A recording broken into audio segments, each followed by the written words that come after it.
Good evening, everyone. Today is 29 January, and here are 5 important articles of the day. The first one is regarding India and Saudi Arabia conducting security review in Riyadh. The second is regarding protests which are continuing against UGC's new equity regulation. Third, Guwahati High Court has listed public interest litigation on alleged misuse of objections in Assam electoral roll revision. The fourth is Enforcement Directorate has filed a writ petition before the courts. The question is, can they file the writ petition? And the last one is, can international patent laws handle the permanent presence in space? क्योंकि जो international patent laws होते हैं वो geographical territory को से linked होता है. Before we discuss, let me introduce you to two of the most important products. First one is Foundation Batch. ये उन बच्चों के लिए जिन्होंने जो वर्किंग प्रोफेशनल है, जो स्क्रैच से पढ़ना चाहते हैं. ये ऑनलाइन ऑफलाइन दोनों मोड में अवेलेबल है, हाइब्रिड वर्जन में अवेलेबल है. इसके फर्दर डिटेल्स के लिए kindly contact on the number mentioned here. ये क्रैश कोर्स है जो अवेलेबल होगा बहुत जल्दी ही. ये 10 स्मार्ट बुक्स मिलेंगे इसमें प्रीलिम्स के लिए. 15,000 MCQs भी इसका कोर पार्ट होगा. एंड ये जो 15,000 MCQ का पार्ट है, ये इसके बारे में मैं अगले स्लाइड में डिस्कस करूँगा. बट एज ऑफ नाउ ये क्रैश कोर्स उन बच्चों के लिए बेस्ट सूटेड है जिनको 2 या ढाई महीने में सारा सिलेबस कवर करना है, और सिलेबस कवर करने के बाद उसको रिवाइज करके अच्छे से टेस्ट में भी कन्वर्ट करना है. This is about prefit initiative. 15,000 MCQs का बना है ये. इसमें 3,000 प्लस MCQs जो है वो फ्री ऑफ कॉस्ट यूट्यूब पर अवेलेबल है, और जो 12,000 MCQs है वो पेड कोर्स का पार्ट है जो 120 टेस्ट्स के फॉर्मेट में अवेलेबल है. ये जो 120 टेस्ट जो है वो 30 ईजी है, 30 मीडियम है, 30 मॉडरेट है, 30 डिफ़िकल्ट है, एंड 10 फुल लेंथ टेस्ट है, 10 CSAT के टेस्ट है, और 10 जो प्रीवियस ईयर क्वेश्चन है उनके सिमुलेशन होगा. इसका asking price is 12,000, but on discounted price it is available at 7,999. जो भी आपको एनालिसिस देखना है, जो भी डिस्कस करना, जो भी आपको इन्फोग्राफिक्स को स्टडी करना है, all these are available on the CSAP official app. You can scan these QR codes and download the app and get access to these PDFs. Let's get started. The first article is regarding India and Saudi Arabia conducting a security review. It will be conducted in Riyadh. India and Saudi Arabia held a very high-level security dialogue in Riyadh to review the ongoing bilateral security cooperation shortly after India's defense outreach in West Asia. कुछ facts देख लेते हैं. India follows a multi alignment approach in West Asia. मतलब India is not associated with any one single country, but also it is having good relation with multiple countries including Iran, Iraq, Saudi Arabia, Israel, Egypt etcetera.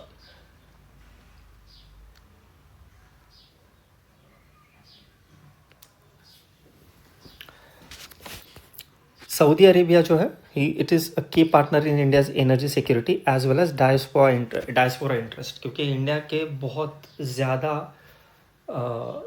Numbers में जो population है वो Saudi Arabia में काम करता है या middle east में काम करता है. जो सिक्योरिटी डायलॉग है, it is a part of India's broader strategic partnership framework with the gulf countries. Core issues concerns क्या है? एक, deepening strategic trust beyond just energy ties into hard security domains.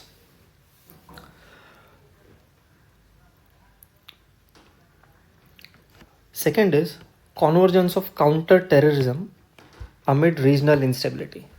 Middle East हो, India का neighbourhood हो, ये all these regions are facing severe instabilities. So इन सारे countries का convergence होना बहुत ज़रूरी है in terms of counter-terrorism. Third, we need institutionalized security frameworks rather than episodic engagements. एक स्ट्रक्चर्ड फॉर्मेट में एक कोऑपरेटिव फ्रेमवर्क एस्टेब्लिश होना इज़ एन एब्सोल्यूट नेसेसिटी. ये एपिसोडिक एंगेजमेंट किसी पर्टिकुलर इंस्टेंस के ऊपर, किसी पर्टिकुलर इशू के ऊपर डिस्कशन कर लिया, वो ठीक नहीं है. India should balance its West Asia partnerships without bloc alignments. Final concluding statement क्या होगा? जो इंडिया सऊदी टाइज है, these are steadily evolving from transactional energy relations to comprehensive security cooperation.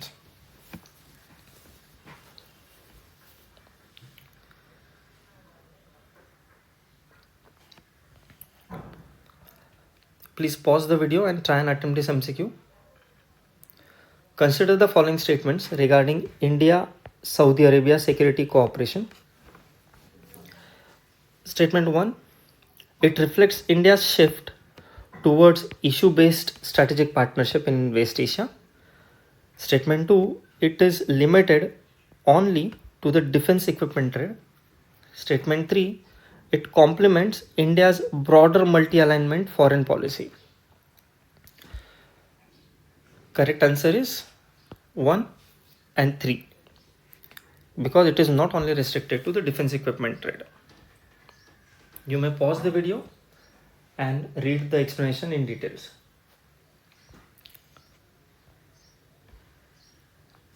The next article is against UGC's new equity regulation. इसको हम detail में discuss नहीं करेंगे क्योंकि ये बहुत कॉम्प्लिकेटेड टॉपिक है. ऑल्सो सुप्रीम कोर्ट ने इन गाइडलाइंस के ऊपर स्टे लगा दिया है, तो अभी ये आर्टिकल रिलेटिवली कम इम्पॉर्टेंट हो गया. बेसिकली बस आइडिया ये था कि एक UGC में डिफरेंट कम्युनिटीज़ के रिप्रेजेंटेटिव्स बैठने वाले थे इक्विटी कमेटी में, और वो प्राइमा फेसी प्रिज्यूम करने वाले थे कि डिस्क्रिमिनेशन होता है. तो इस रूल्स के बारे में कुछ एलिगेशंस हुए हैं, कुछ प्रोटेस्ट हुआ है, बट अब वो रूल्स होल्ड पर डाल दिए. तो इसलिए ये जो आर्टिकल है वो अभी इतना रेलेवेंट नहीं है. जब ये आर्टिकल के बारे में कोई फर्दर अपडेट्स आएंगे तब हम इसको फिर से डिस्कस करेंगे, क्योंकि सुप्रीम कोर्ट ने इस आर्टिकल में जो दिए गए रूल्स एंड रेगुलेशन है उसके ऊपर स्टे लगा दिया है.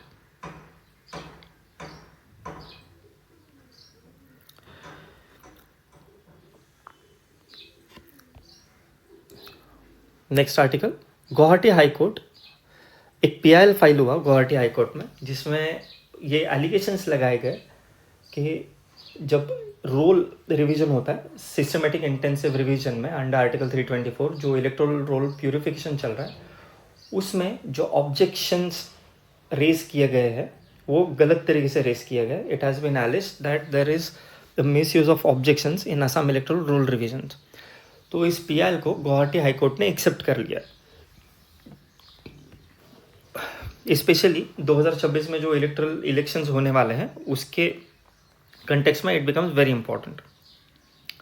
जो इलेक्टोरल रोल प्रिपरेशन है, it is govern by the representations of the people's act of 1950. जो हाई कोर्ट्स है, they exercise writ jurisdiction under article 226, and objections to electoral rules are part of statutory inclusion-exclusion safeguards, and these are not actually punitive tools.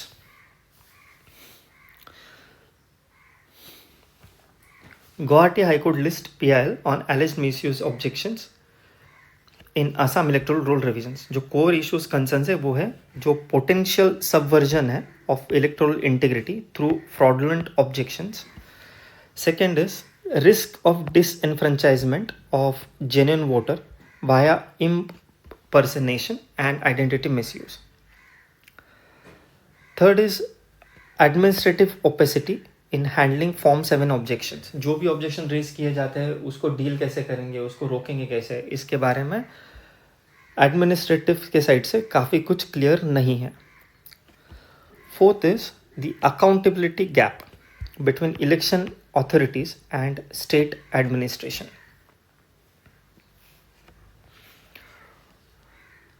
की takeaway है, electoral पोल revision जो हो रहा है, it must protect democratic inclusion while preventing procedural abuse. Please pause the video and try and attempt this MCQ. With reference to the electoral rule revision in India, consider the following statement. Electoral rules are prepared under Representations of the People Act 1950. ये statement correct है. High courts can intervene in electoral process under article 226. ये भी है, मतलब intervene कर सकता है कि नहीं, वो थोड़ा सा आप ये है, मतलब रीट पिटिशन तो फाइल हो सकता है. So we will consider this as correct. Objection mechanisms are meant to enable political parties to remove rival voters. Absolutely not. Statement 3 is wrong. The correct option is A.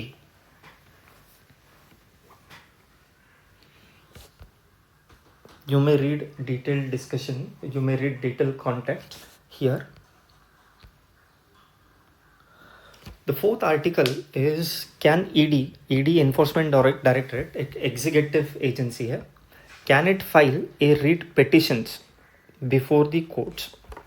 ये text and context section होता है the Hindu में, वहाँ से लिया है article. A legal dispute has arisen over whether the enforcement director has the loci standi to file writ petitions against state governments. It has raised the constitutional questions of federal balance. क्योंकि जो investigative agency है वो एक executive body है of temporary executive, sorry of permanent executive, और जो state government है ये फेडरल यूनिट का कॉन्स्टिट्यूशनल पार्ट है ऑफ टेम्पररी एग्जीक्यूटिव. इनके बीच में ये हो सकता है क्या? This is what needs to be done.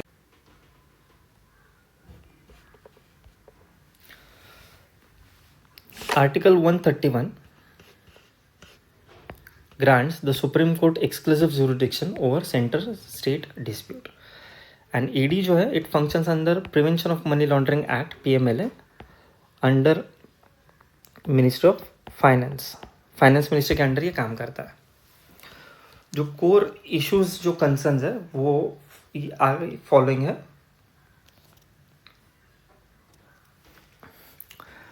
Can ED, which is an executive investigative body, has a juristic entity capable of initiating writ proceedings against the state government. Second, limits of the central agency authority vis-a-vis state governments. Third, appropriate forum for resolving center-state jurisdictional dispute.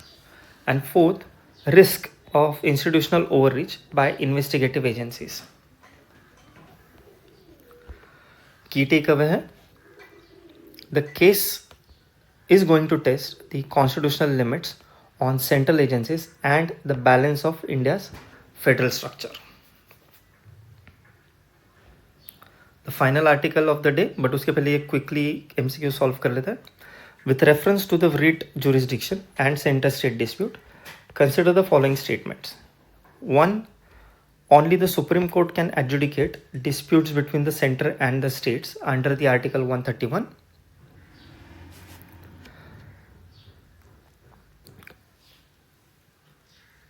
Statement 2.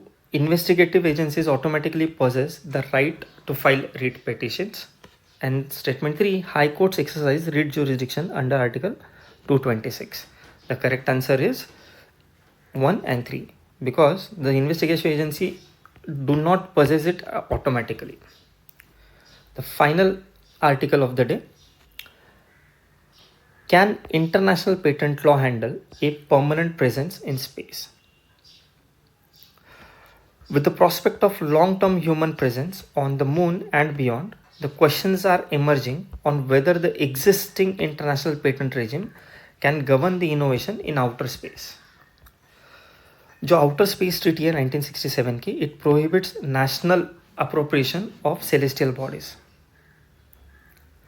The patent law is rooted in territorial jurisdiction of the states. International Space Station follows the module-based jurisdiction for IP matters. There also exists a Paris Convention which recognizes the doctrine of temporary presence. Core issues क्या है? जो patent laws है वो territorial principles पे होकर काम करता है, and they clash with non territorial nature of outer space. The reliance on registration-based jurisdiction may enable regulatory arbitrage. Clear picture नहीं मिलेगा तो clear regulatory framework establish नहीं हो पाएगा. There is a risk of private monopolization of life-critical technologies, especially in space habitats. Tension between patent exclusivity and the non-appropriation principles of the space law. The more and probably the most important concern is absence of comprehensive multilateral space specific IP governance framework. Once you have that, we will be able to put in place the governing mechanism for managing space. Key takeaways: existing patent regimes are ill-equipped for permanent space habitation and it necessitates new global governance mechanism.